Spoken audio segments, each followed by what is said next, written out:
천주교 서울대교구 주교단이 21일 선종한 교황의 빈소를 서울 명동대성당에 마련합니다. 서울대교구 주교단은 22일 오후 주교자 명동대성당 지하성당에 프란치스코 교황 빈소를 마련한다고 밝혔습니다.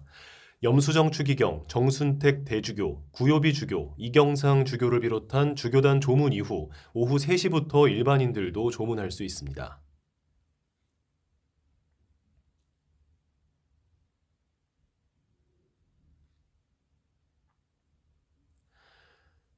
정부가 유류세 한시적 인하 조치를 올해 상반기까지 2달 더 연장하되 인하폭을 일부 축소하기로 했습니다. 이에 따라 다음 달 1일부터 휘발유 가격은 리터당 40원 오를 전망입니다. 기획재정부는 이런 내용의 교통에너지환경세법 시행령, 개별소비세법 시행령 개정안을 입법 예고와 국무회의를 거쳐 내달 1일부터 시행할 예정이라고 22일 밝혔습니다.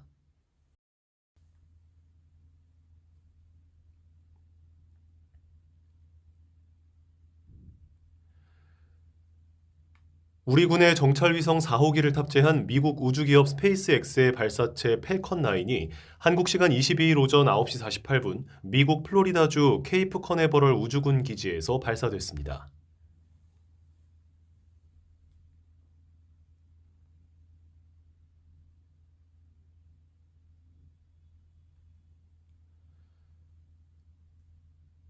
이주호 부총리 겸 교육부 장관은 22일 오후 서울 강남구 한국과학기술회관에서 의대생들과 간담회를 합니다.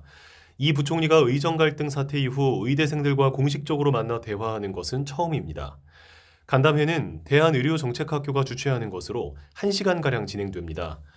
의대생은 10명 내외 참석하며 교육부에서는 이 부총리와 인재정책실장, 의대교육지원관 등이 자리할 예정입니다.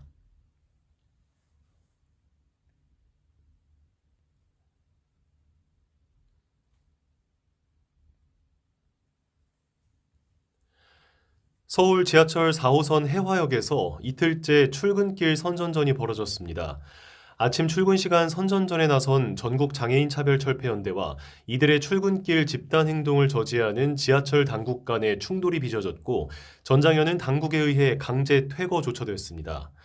전장현은 22일 오전 8시부터 해화역 승강장에서 선전전을 벌일 예정이었으나 서울교통공사 측이 철도안전법 위반을 들어 이들을 막아서며 퇴거를 요청했습니다.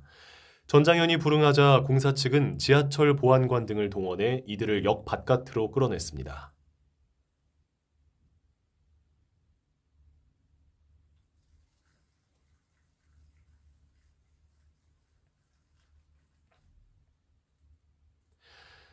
LG전자가 캐즘 장기화로 전기차 충전 솔루션 사업 진출 3년 만에 사업을 철수합니다.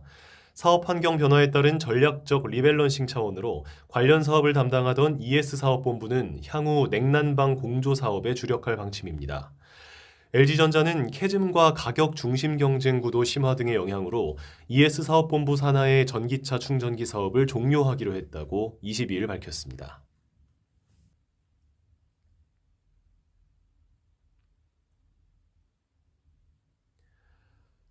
외교부는 22일 이시바 시게루 일본 총리가 태평양 전쟁 A급 전범이 합사된 도쿄 야스쿠니 신사에 공물을 복납하고 다른 일부 정치인들이 신사를 참배한 데 대해 유감을 표했습니다. 외교부는 이날 대변인 논평에서 정부는 일본의 과거 침략 전쟁을 미화하고 전쟁 범죄자를 합사한 야스쿠니 신사에 일본의 책임 있는 지도급 인사들이 또다시 공물을 복납하거나 참배를 되풀이한 데 대해 깊은 실망과 유감을 표한다고 밝혔습니다. 이어 정부는 일본의 책임 있는 지도자들이 역사를 직시하고 과거사에 대한 겸허한 성찰과 진정한 반성을 행동으로 보여줄 것을 촉구한다며 이는 양국 간 신뢰에 기반한 미래지향적 한일 관계를 구축해 나가기 위한 중요한 토대라고 강조했습니다.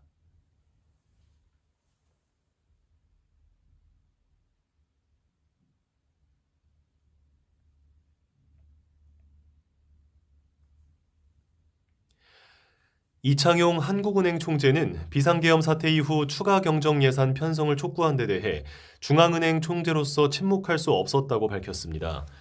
이 총재는 21일 미국 뉴욕에서 외교정책협회가 수여하는 메달을 받고 만찬사를 통해 이같이 말했다고 하느니 전했습니다.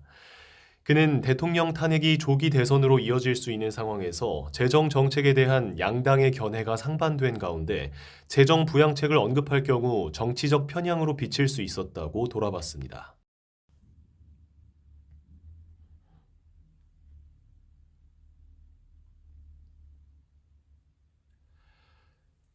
전남 화순군 야산에 설치된 대형 풍력발전기 타워가 엿가락처럼 휘어버린 이례적인 사고가 발생했지만 사고 원인을 규명할 수 있을지는 미지수입니다.